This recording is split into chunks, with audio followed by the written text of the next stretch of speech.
Good morning. We're going to play the theme intro music in a minute. If Blog Talk would like to cooperate with us this morning, welcome back after the holiday, everybody. Okay, let's try it again. You're listening to the Morning Punch-In Show with RB and Jae, live and direct from more cities than an Instagram model's bio. Get ready for some boxing talk on the clock. Let's face it, you're not working and somebody's got to pay for the Wi-Fi.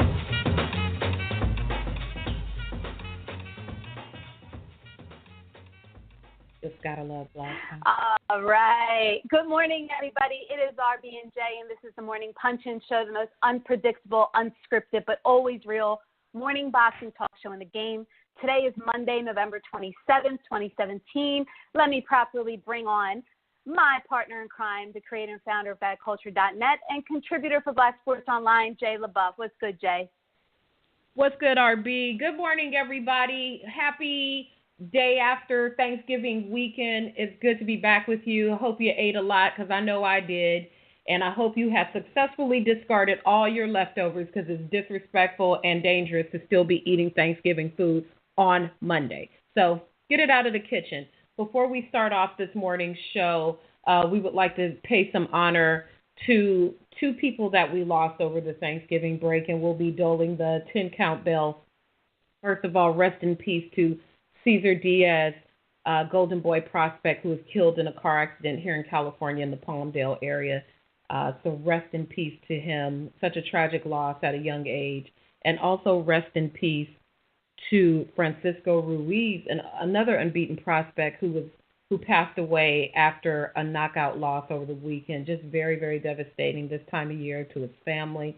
So we will keep them and their families in our prayers, and we will go ahead and dole the 10-count bell.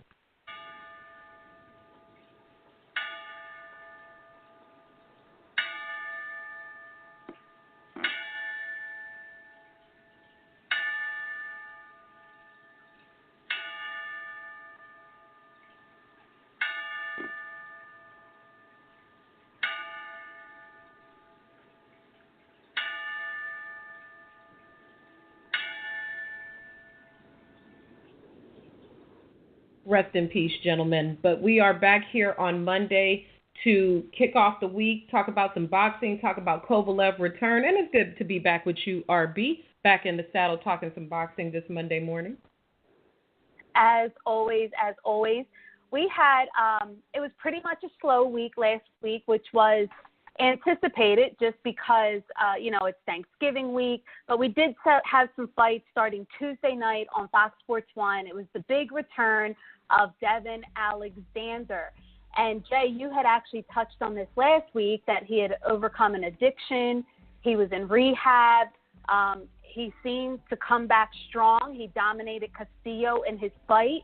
And he said he's ready for anybody out there. He threw out Keith Thurman's name, Sean Porter's name. He threw out Earl Spence. I mean, he was throwing out some heavy names.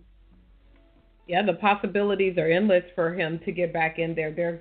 It's still very, very top-heavy in the welterweight division. He's right back in the mix, and if he feels like he's ready, hey, throw him back in there. Folks got to fight somebody, so congratulations to Devin Alexander for the win over the holiday week.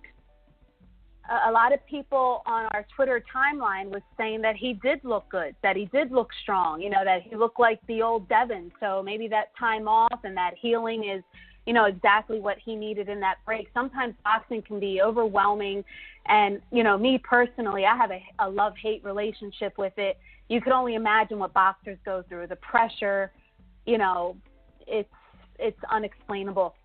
Anyway, Saturday night, Jay, from New York on HBO, the telecast opened up with Gamboa edging out Jason Sosa by a majority decision.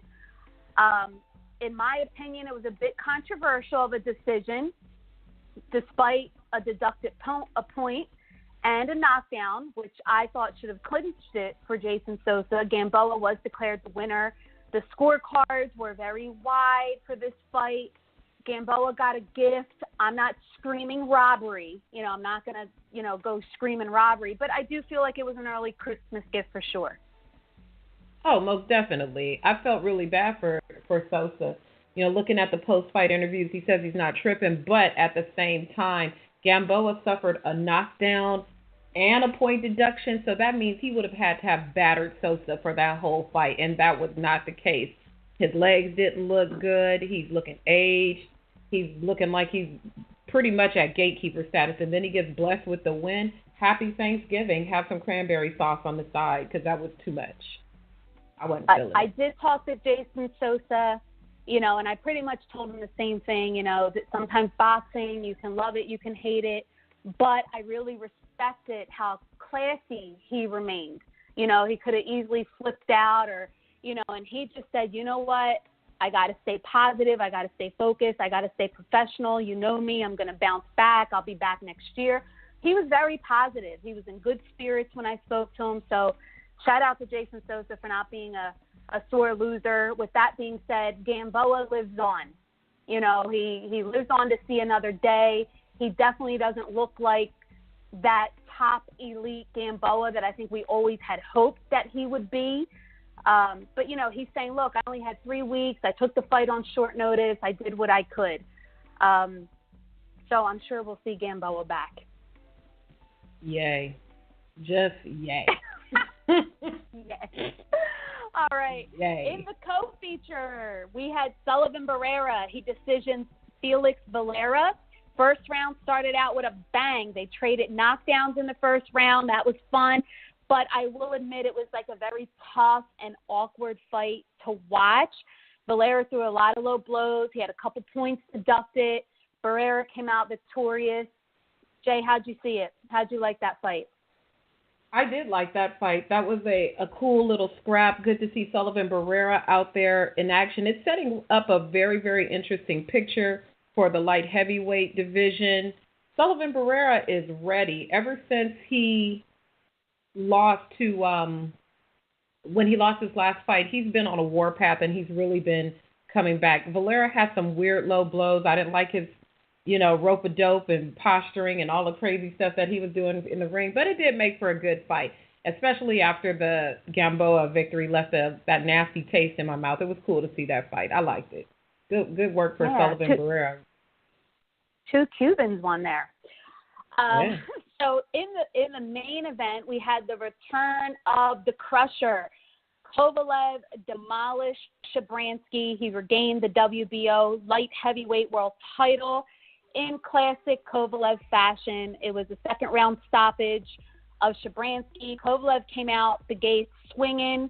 He was doing some crafty stuff in there, too. I know we always want to talk about Kovalev's power, but he does show that he's more than that. I mean, he was landing some really nice right hands strategically.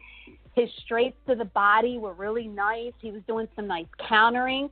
So, I don't think he's just all, like a one-punch knockout artist like some people think that he is. The second round continued. It was just more hard shots from Kovalev. After the third knockdown, the referee finally called a halt to the action. Yeah, Kovalev looked like a killer. Jay? Oh, hell yeah. He looked like a killer out there. When he had his media day out here in Los Angeles recently and over in Santa Monica, he looked like a killer then, and we were still a good ways out for the fight. He looked happy, he looked content, he looked on weight. Mm-hmm. Maybe there is some pressure that's been relieved for him. Maybe this is a good match. His current trainer, since they can relate to each other so much, he looked very relaxed. He had some nice footwork, the way he was stepping around and trapping Shabranskyy. Kovalev, even after the 2 losses against Ward, in my opinion, was still among the top of the division. And to see him dispatch of Shabranskyy like that instead of going round after round just to get rounds in, that's what you like to see. And that version of Kovalev still kills most of the division. So, yeah, I think he's definitely back. I think a lot needs to be said here about a trainer and boxer's relationship. If a boxer is not happy with their trainer, if there's no chemistry, if there's a language barrier, if there's just some major differences, well, it's going to affect your ring performance. When you go back to the corner, a fighter should be able to look in his trainer's eyes and trust him more than anybody in the world. And I think that was missing in that corner for a really, really long time. I'm not knocking John David Jackson or whatever. They probably stayed together too long. it was probably a nightmare. But, when you're working with a trainer that you don't see eye to eye with, well, it's pretty much like a catastrophe.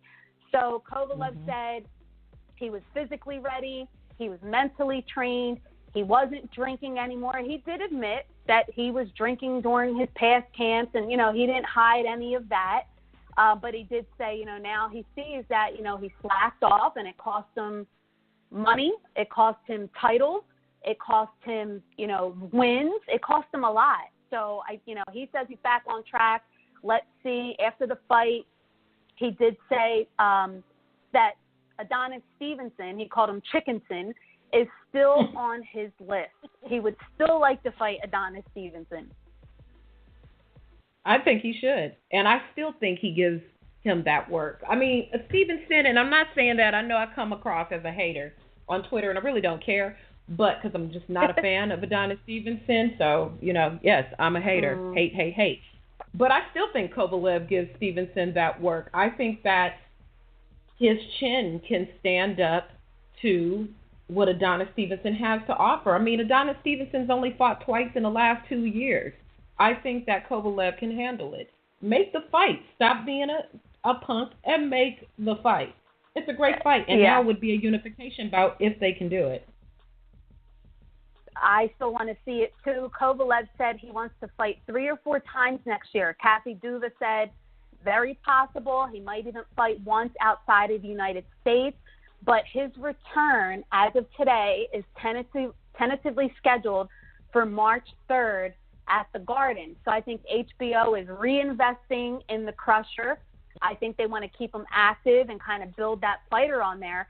And let's take a minute to talk about the light heavyweight division and what fights can be made with Kovalev's return and HBO, investing in him. There's Bivol, there's Sullivan Barrera. I would even like to see Kovalev and Joe Smith. Remember when Jay, remember you threw that out there and you were like, man, Kovalev, Joe Smith, that's a great fight. Put it in Long Island, wherever you want to put it. That's right.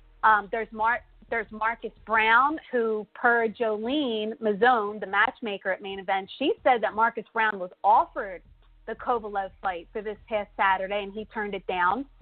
There is Adonis Stevenson, which obviously would be the highest profile promotion. That's a fight that's been in the making for, a few years that we've all been wanting to see.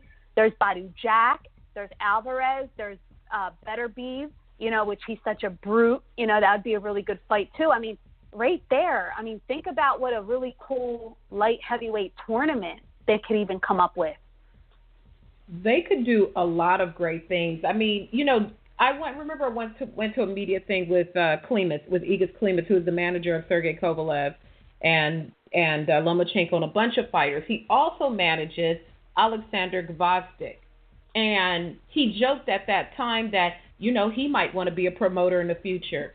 Hey, he's got Gvozdyk, who's also a light heavyweight. He's got the Crusher, who's a light heavyweight. They could keep the money in the house and do a big Russian showdown. That would be a great fight. They could do it in the Ukraine, or they could do it at the Garden.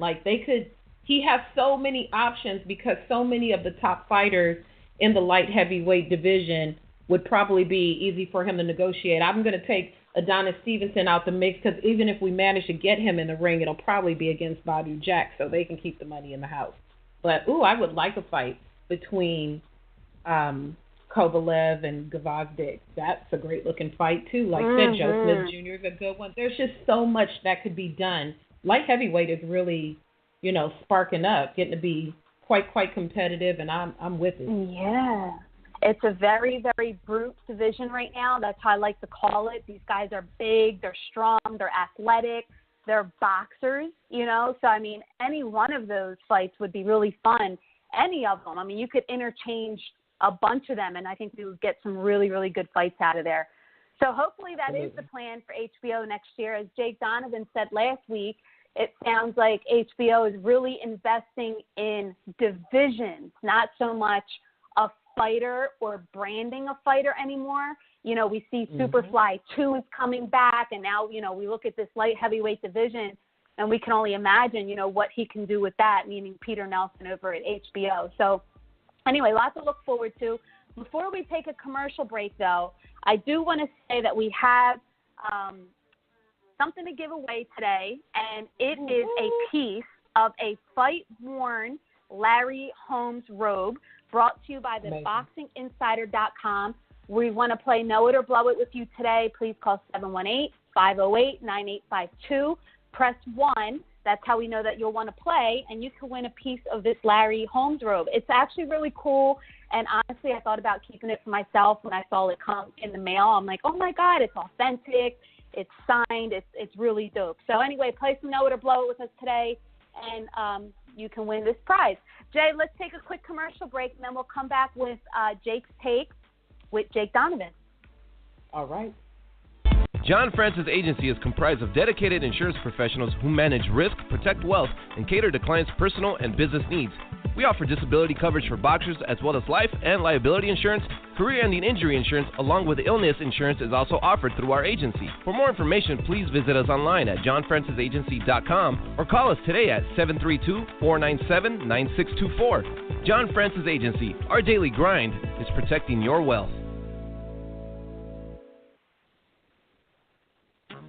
Any vehicle, any age, any mileage. With Nationwide Auto Warranties, you will stop paying unexpected costly repair bills and let an extended auto warranty pay. Go to nationwideautowarranties.com for an instant email quote or call 1-866-352-4999 for a free, no-obligation phone quote. So stop paying and let Nationwide Auto Warranties get you your coverage today. Again, that number is 1-866-352-4999 or visit nationwideautowarranties.com.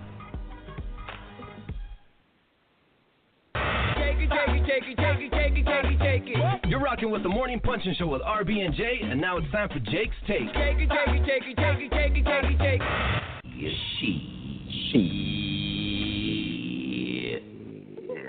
Yo. Yo. Good morning, RB and Jae. Good morning.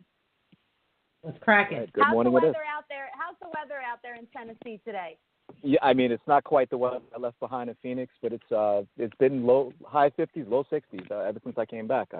Apparently I brought some sunshine with me, so it's I can't ask for a better fall. Yep, can't ask for better fall weather. All right. Well, look, there's a lot going on in New York lately. There's a lot going on at the Madison Square Garden. I'm sorry, who we just have? Kovalev just fought at the Garden this past weekend. Cotto, for like the 15th time, is fighting at the Madison Square Garden. Then we got Lomachenko Rigondeaux there. And so, it got us thinking about the Garden, right, and the importance of boxing at the Garden. Can you talk to us today about that and the story behind these fights at the Garden and why they're so significant? That's the key word. Todd DeBuff, he always taught me as I, try to pick his brain about business through the years. You don't put a fight at Madison Square Garden unless there's a story to tell. That was the beauty of Miguel Cotto becoming such a big draw during Puerto Rican Day Parade weekend, through the years. It began in 2005, and they even had to compete with Mike Tyson's, sudden, he decided he was going to fight on that same day in Washington, D.C. So Top Rank figured out how to compete against Fat Walker to bring people to Madison Square Garden for Cotto's fight on the eve of the Puerto Rican Day Parade. That kicked off a beautiful tradition. It was a big success every year after that. The first year was, it was good, not a great event. After that, it became a huge success. And, throughout history, I mean, we've always seen, we were supposed to see the biggest fights at Madison Square Garden. The heavyweight championships historically took place at Madison Square Garden. Even in recent times, Vladimir Klitschko, when he came to the United States, it would be at Madison Square Garden. For cult heroes, Arturo Gatti's title reign began at Madison Square Garden. And his first defense against Wilson Rodriguez, which really kicked off his legend, that took place at MSG Theater. So Riddick Bowe's first title defense took place at Madison Square Garden. There's a lot of great history. Oscar De La Hoya, when Madison Square Garden decided to close its doors, Oscar De La Hoya in the very final fight of 1995, which is a Fighter of the Year campaign for him, that took place at Madison Square Garden. So there's been a lot of beautiful history at the Garden because promoters always seem to respect that. You have to have a story to tell. There's some great storyline to bring them there. Felix Trinidad going to Madison Square Garden, the middleweight tournament at Madison Square Garden. You don't just put a fight there. And I feel like that's what's kind of becoming the case lately. And I'm not a big fan of it. You have to respect the history. You can't just brag that this is the world's most famous arena. William Detloff always used to joke. He said, he remembers Madison Square Garden when you didn't have to say it was the world's most famous arena. It just was. So when you start saying that, it almost becomes a tagline instead of, actual part of boxing history. Mm-hmm. That's interesting, and I agree. I think some of the most memorable fights have taken place at the Garden. When you say that it seems like that's really not the case anymore, can you give us some examples this year, maybe, where some fights took place there that maybe didn't belong there, or maybe there wasn't a story to tell? I mean, I could give an example this past weekend, and even though it was just in the theater, I just didn't like the storyline behind Sergey Kovalev making his debut at Madison Square Garden Theater. It almost seemed like a makeup call. There was, a lot of people admitted that while he was champion, bringing him up in the East Coast, he really should have fought in New York instead of in Atlantic City. So what I do like is now moving forward, Kathy Duva, great promoter that she is, she realizes the light heavyweight division is hot. She's got Kovalev back as a champion. Sullivan Barrera is still a top 10, possibly top 5 contender. She has a piece of Dimitri Bivol. There's a lot of business to do at Madison Square Garden. Just with the light heavyweights alone, I like that she wants to bring Kovalev back to Madison Square Garden. I just didn't like the storyline behind this weekend because they knew it wasn't going to be a big sell. And that's where it just became putting a fight at Madison Square Garden, just because Kovalev never fought there before. Well, he's also coming off of 2 losses, one where he had the fight beaten out of him. So this isn't Sergey Kovalev, undefeated, unified light heavyweight champion. This was Sergey Kovalev on the comeback trail who never really had a big fan base as far as, selling tickets goes. So that's this could have been like a good casino fight, and then maybe, next year, now we got all these light heavyweights. We're going to start an unofficial tournament. We're going to bring that to Madison Square Garden. There's your story to tell. Kovalev is back as champion. Barrera wants a piece of the championship. Bivol has a title and wants to become the man at light heavyweight. There's a lot of stories to tell. I just didn't like the mindset going in this weekend where they were just looking, break even and do a little better. They knew it wasn't going to be a big night at the box office.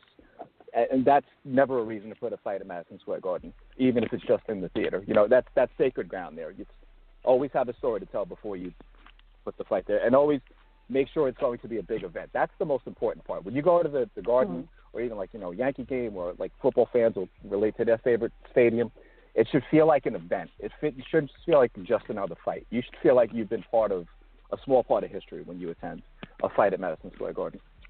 And just watching on TV, I don't know if it was different in the arena.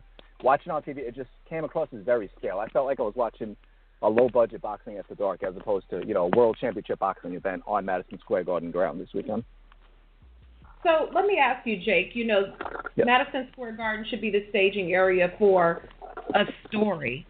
Where would have been the appropriate, in your opinion, would have been appropriate ground for this fight? Because it's kind of like Kovalev's redemptive return to the ring. With dealing with the media, he's been real humble and real, just a different man, very transparent about what he was doing outside of the ring. So with that whole kind of redemption story, was it the timing of the fight, the location of the fight? What would have made that better?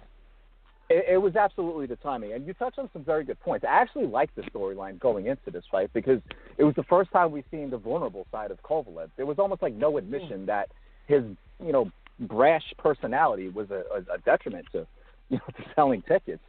So now it's also, we, get to see Kovalev's admission. He really mishandled, parts of his career. He left a lot of money on the table by not going full throttle. I mean, there's no shame in losing to Andre Ward even twice. Right. But he even said, the steps into, into that loss. I mean, you win that rematch, and all of a sudden you're back to being the man at light heavyweight, and then this once again becomes a big event.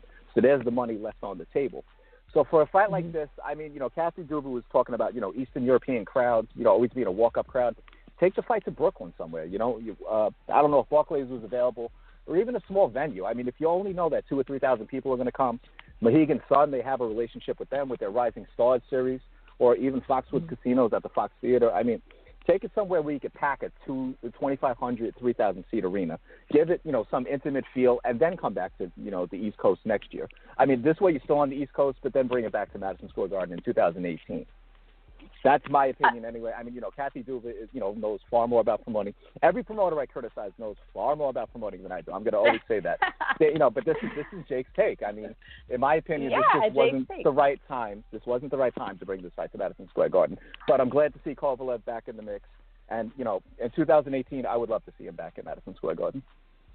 I do think that Kovalev is still an attraction on television. Yeah. I think people like to tune in to watch him fight.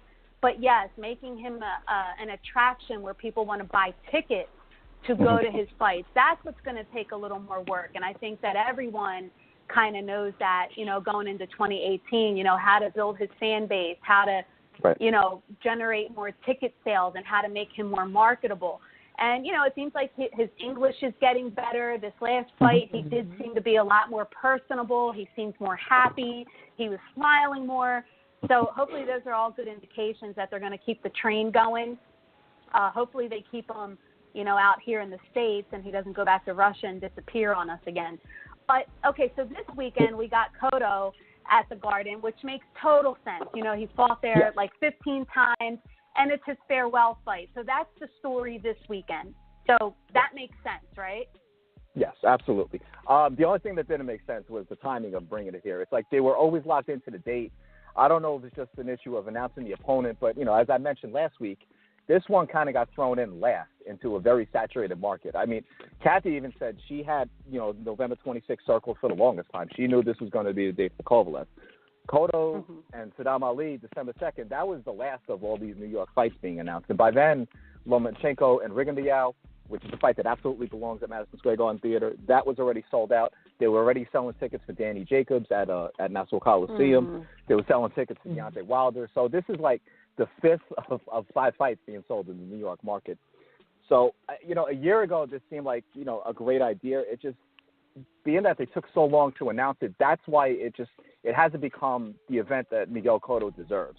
I mean, fighting at Madison Square Garden, it's like, Miguel Cotto at Madison Square Garden should be a major event. That should be, you put it on autopilot and it sells out. And I don't want to criticize Golden Boy completely on this. I mean, like I said, it does belong there, but it almost feels like they took for granted, how well Miguel Cotto would do at Madison Square Garden. And just so far what we're seeing, at least just on Ticketmaster returns, they haven't sold very many tickets. Maybe they'll announce a big number on fight night, but it's not the farewell that Miguel Cotto deserves.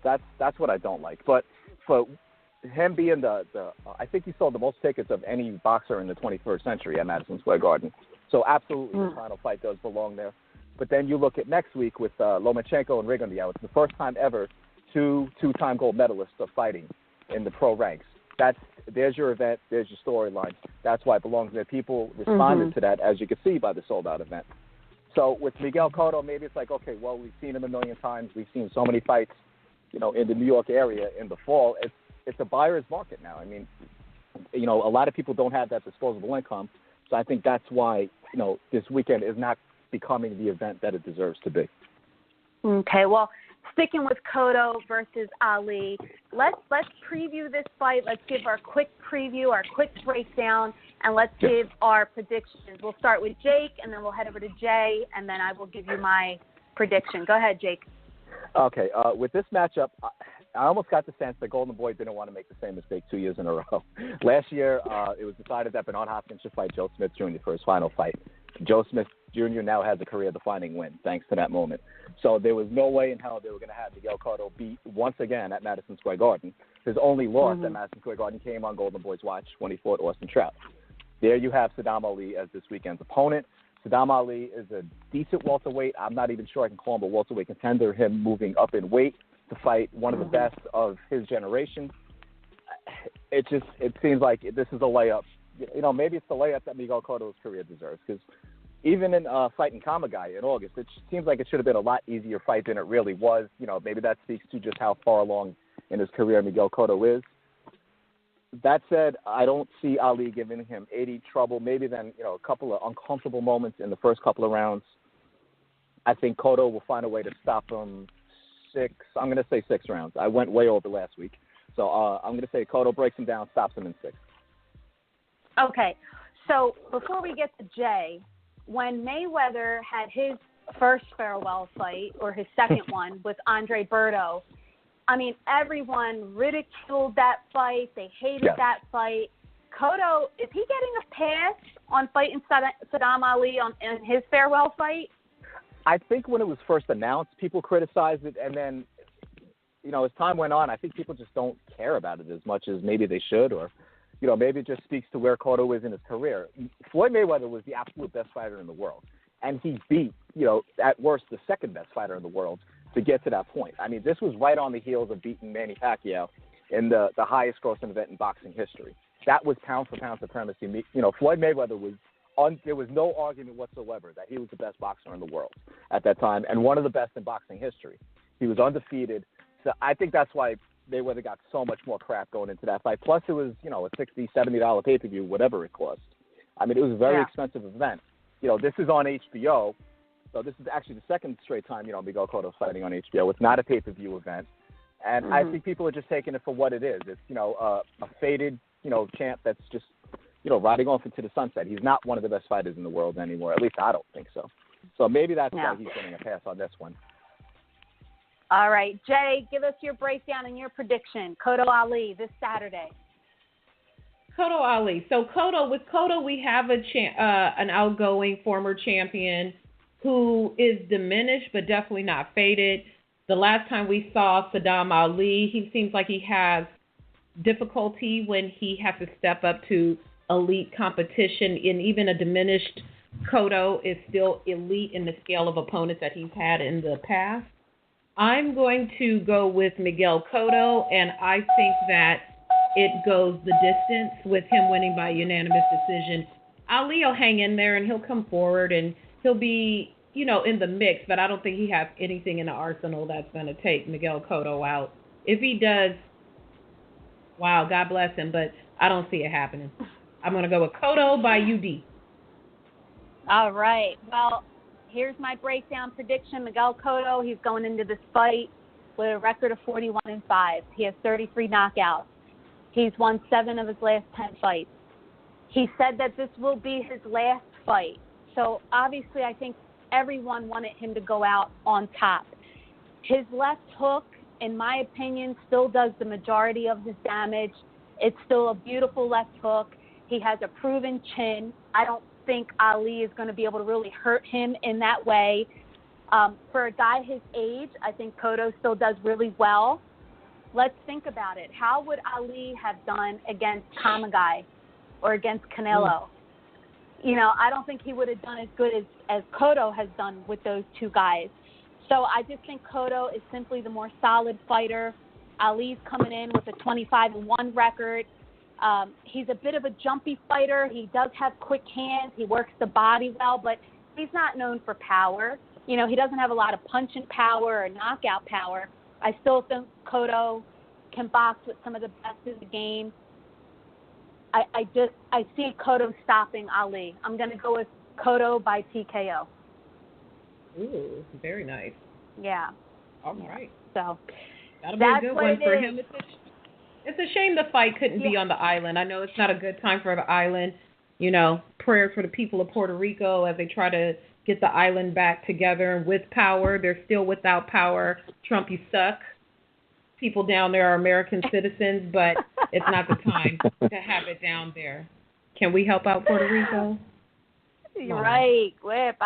All right, this weekend, Cotto Ali, this Saturday, Madison Square Garden for the WBO light middleweight title on HBO. There are tickets available. Jake, you said you took a look online and there's a plethora of tickets left. Yeah,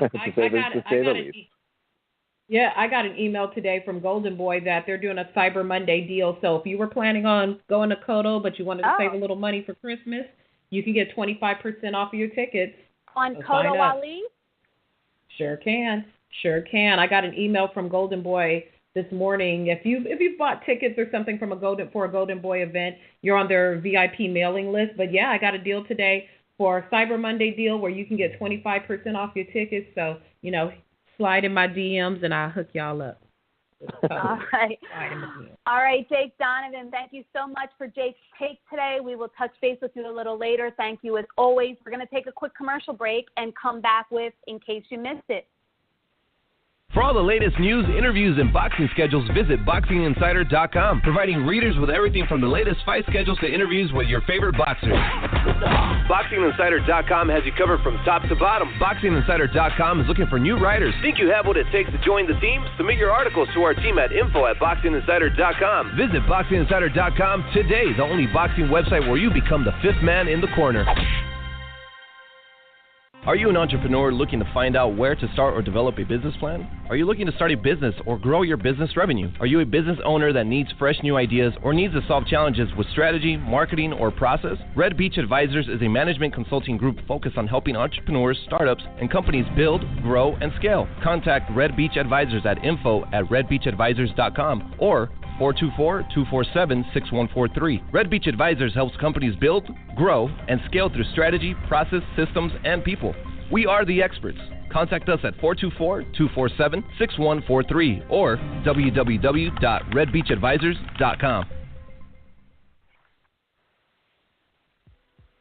All right. We are back, so let's dive into some news stories that might have gotten past you. As the turkey didn't get past you this week, we'll jump into some in case you missed it news. As I mentioned just now, as Jake Donovan wrapped up his installment of Jake's Take, the final fight against Miguel Cotto, December 2nd at the Garden in New York. If you are planning on attending, today is a great day to pick up tickets to that fight. Golden Boy is offering a Cyber Monday deal where you get tickets 25% off. Slide in my DMs, or if you're on the Golden Boy mailing list, you should have received the email. Check your spam. Check it out, and you can pick up tickets to that fight. Continuing on, Gennady Golovkin has been honored by the mayor of Mexico City. The mayor of Mexico City, Miguel Angel Mancera, has named Gennady Golovkin a distinguished guest of the city. Triple G made the trip down there with the team and donated $50,000 to the reconstruction fund of the capital of Mexico. So kudos to him. Mexico loves you. Mexican style continues to reign supreme, and just that was wonderful, wonderful for him to donate to Mexico City that was devastated by the earthquake. Also in news, Jermell Charlo versus Hugo Centeno is in play for the WBC interim belt. The World Boxing Council has confirmed that Jermell Charlo and Hugo Centeno will fight for the interim WBC title. They want to keep things moving along since the main belt, the regular belt, is being held up by a Canelo versus Triple G rematch. And so I guess belts still matter, and so do sanctioning fees. Wow. The WBC is nothing like the IBF. The IBF will strip you by the next day if you don't have a fight lined up. So look for that fight in the future, Charlo versus Centeno. Also, congratulations to Manuel Char. The fight was not the most competitive fight that we want to see in the heavyweight division, but Manuel Char, who defeated Ustinov this past weekend, ends Germany's 85-year wait for a boxing world heavyweight champion. He is the first German-born champion since Max Schmeling in 1930. I know y'all don't care about that fight because Twitter, you were brutal talking about that fight this weekend, but I thought it was interesting that they get their first champ since 1930. That's a long time ago. And finally, on my paper, we've got Tyson Fury. Tyson Fury has been eating good. He signed a deal with MTL Global Management and plans for an early 2018 comeback. Tyson Fury, man, come on back. Hell, why not? Why not? Come on back into the ring with us. For real, That's for all real. Keith Thurman did an interview with Fight Hype last week where he said that Earl Spence is not on his plate. Maybe in 2019. So everyone, let's stop screaming for that fight.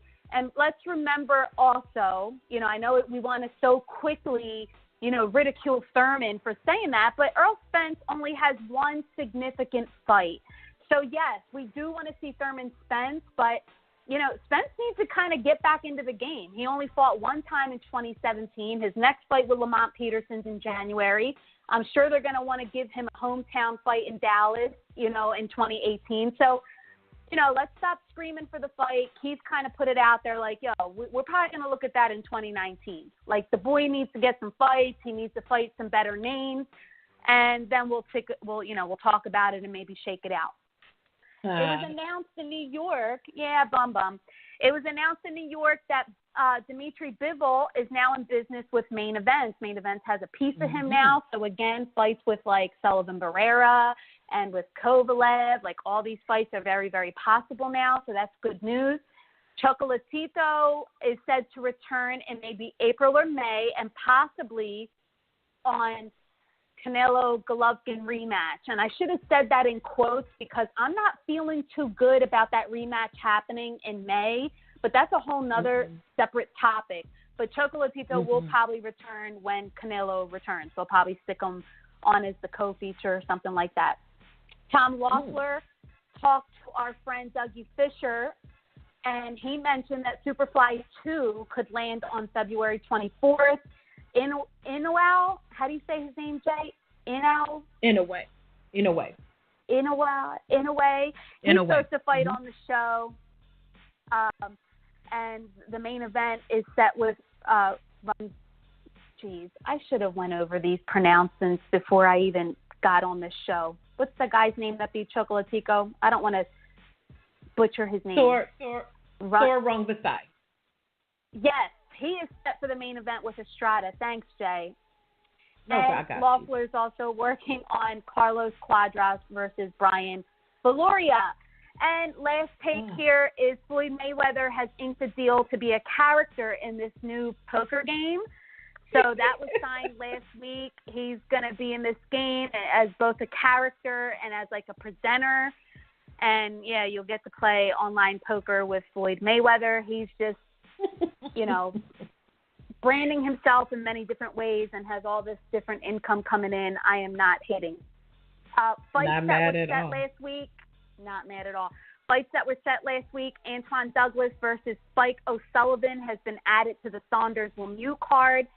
And the Groves-Eubank semifinal has been set for February 17th in Manchester. So if you didn't know, now you know. In case you missed it, let's take a quick commercial break, and we're going to come back. We want to play Know It or Blow It. We got this really cool piece of a fight-worn robe by Larry Holmes that we want to give away. Press 1, we'll pick you up, and we'll play. When the mind is ready, the body prepares for war. So next time you engage in battle, protect your hands with the best. War Tape, the original branded tape. Order yours now at wartapebrand.com and see why the enemy will fear you. wartapebrand.com. We put hands on you. Oh boy, oh boy. I think we have somebody who wants to play we have people who want to actually play Know It or Blow It today, RB. Oh, good. That's because the prize is so good. I told you I was thinking about keeping this for myself, but I knew it was selfish and it was just wrong. Go ahead, Jay. Pick up whoever you want to play. I don't know this area code. This is a new one. 321-215. You're on with the Morning Punchin' Show. Who is this and where are you calling from? This is Adam. I'm calling from Melbourne, Florida. What's going on, Adam? Not much. Just listening to the show. About to play some poker. Oh, okay. Before you play poker, can we get you to play Know It or Blow It? All right. All right. Well, cool. Well, here, let me go ahead and ask the question. I'm going to give you, and actually, RB's going to ask the question, and I'm going to give you 15 seconds on the clock. Take it away, RB. All right. Our Know It or Blow It question today is, who is the co-feature this weekend to Kodo Ali? Who is in the co-feature fight at the Garden on HBO this weekend to Kodo Ali? Oscar and the Great. Versus who?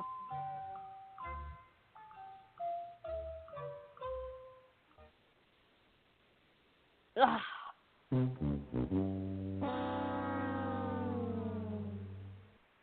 Oh, you had half of it right, but we got to get the whole thing. Uh-oh. Did we lose our player? Oh, I think Hello? he banged. I think he banged on us. You want to pick up someone else real quick? Yeah, let's pick up this one. 470, you're on with the Morning Punchin' Show. Who's this and where are you calling from? Hey, good morning. This is Mark Anthony from Atlanta, Georgia. What's up? Mark Anthony, not the real Mark Anthony. Dang. Nah, not the real one. But I'm a good second place. I heard that. All right, we're gonna give you 10 seconds. Weekend of Kodo Ali. Who is in the co-feature? The co-feature, the Kodo Ali, Ray Vargas. I think Ray Vargas on there fighting Oscar. Oscar Negrete? Yep, you got it. All right, we got a winner. All right, Mark Anthony, you won a piece of this fight-worn Larry Holmes robe. It is authentic memorabilia, so we'll make sure to get this out to you safe and sound. Hit me up. I don't know where you follow me, Twitter, Instagram, Facebook. Make sure you hit me up. Send me your address, on Twitter, and I will get this right out to you. On Twitter. All right, well, DM me your address, and I will get this right out to you. All right, good luck. Thanks for the show. All right, you're welcome. Have a good Monday. All right, y'all too. All right, take care. All right, people ready to play Know It or Blow It this morning? There are mad people in the switchboard. You guys must have missed us while you had honey baked ham and macaroni and cheese this past week. You missed your girls this week, but here we are. Well, shoot. We love when people win. Our guy Larry from the BoxingInsider.com, he sends us the coolest prizes: signed gloves, autographed pictures, robes, material. So we love when people play and when they win. Let's take a very, very quick commercial break. We're going to come back with Word on the Curb, and we're going to close out with this weekend's fight schedule. All right. AceRevealWild.com phone cards provide customers with a secure and convenient platform for purchasing quality telephone airtime. We give customers the opportunity to play games and win real cash payouts. Check us out online at AceRevealWild.com for our weekly Wednesday Hump Day special of a $10 bonus for a $30 purchase, plus our daily blue light special of $5 bonus for a $20 purchase. So when you think you want to go wild, think AceRevealWild.com phone cards and sign up for your VIP account today. Be bold, win big, go wild. Only at AceRevealWild.com. All right. We back. Yes. All right. Word on the Curb. Okay. I kind of dropped a hint at this a little earlier, but it's not looking too good for that rematch in May between Canelo and Golovkin. There seems to be a lot of pumping the brakes. Canelo is out there living his life. If you watch him on Instagram, Jay, tell us what you see on Instagram. I'm sorry. I know I've said this, but I absolutely love Canelo's Instagram. I wish he was like this when we would see him out and about. He looks like he is so much fun. He is living his best life. He's out chilling in Spain. He's dancing. He's singing karaoke. He's doing the zoom in on his friends in the car. It's like watching a teenage girl. I love his Instagram to death. But he's chilling and eating good. Yeah, and I believe the WBO has now elevated Canelo, he's the number one ranked, and I think he's now the mandatory, to the winner of Lemieux versus Saunders. And meanwhile, Golovkin is waiting and waiting. They're waiting. Tom Loeffler is waiting. Golovkin's used to being active, and right now they have him on hold. You're just going to sit there and wait for us to make our decision. And Canelo's history shows that he doesn't do what the masses want him to do. No, I'm not going to fight Canelo when you want me to fight Canelo or Golovkin. He has a history of this. WBC, you are not going to bully me into doing what you want me to do. I'm going to just boycott y'all too. So the more that people keep pressuring Canelo to make this rematch, and for whatever reasons, he's bye. He's going to do what he wants. I really think we're going to see Canelo versus the winner of Saunders and Lemieux. Some more word on the curb is that Eddie Hearn, it looks like he is really going to make that Anthony Joshua Parker deal pretty soon, and it will probably take place at the O2 Arena in March. So look out for Anthony Joshua's return to most likely be in March. And there's some word on the curb that Jorge Linares and that Luke Campbell, too, has fallen apart. And Linares will most likely now defend his title against Mercito Gesta in Los Angeles and probably in February. Yeah. Are you serious? I'm serious. Mercito Gesta is my favorite person on Instagram. I kid you not. That man likes every single thing that I post. All right. Oh, yeah, I'm going to have to ask him about that if that fight goes down out here in February. Thanks for the word on the curb because I need to send him a thank you card. Look, Jay all excited with the word on the curve. Yeah. All right, Jay, wrap us up with this weekend's fight schedule. What do we got? So this weekend, it is back to action after the Thanksgiving break. Let's see who's going to weigh in properly on the scales this week. I hope they make it. On Thursday, November 30th, on ESPN2, by way of Oxon Hill, Maryland, Lamont Roach will take on Ray Perez, so make sure you check that out. On Friday, December 1st, on CBS Sportsnet in Rhode Island, Toka Conclari versus John Vicente Moralde. I hope I said that right. On Saturday on HBO, Miguel Cotto versus Saddam Ali. Of course, make sure you tune in and see the Puerto Rican legend ride off into the sunset in his final fight. That'll be at the Garden. Also on Saturday on CBS Sportsnet in Kansas, Joseph Ajtai versus Nico Hernandez. I know I completely butchered that, and I apologize. But that is your weekend fight schedule, so make sure you tune in. We gave our predictions earlier for Cotto versus Ali, and there's some other great fights to fill in the time if you need something to watch this weekend, so make sure you check it out. And that's it. All right, Sam. All right, sounds good. Well, we had an easy breezy show today. We got through everything. I'm glad that we had a know it or blow it winner. Today's show was brought to you by theboxinginsider.com, John Francis Agency, Porter High Performance Center, NationwideAutoWarranties.com, Wars Tape Brand, Red Beach Advisors, and AceRevealWild.com. Make sure you visit BadCulture.net, BlackSportsOnline.com, and RagingBabe.com. We appreciate you for listening today. Jay, thank you as always for being the best and most amazing co-host on the planet. Catch us right here every Monday morning from 8 to 9. It's the Morning Punch-In Show. We're out.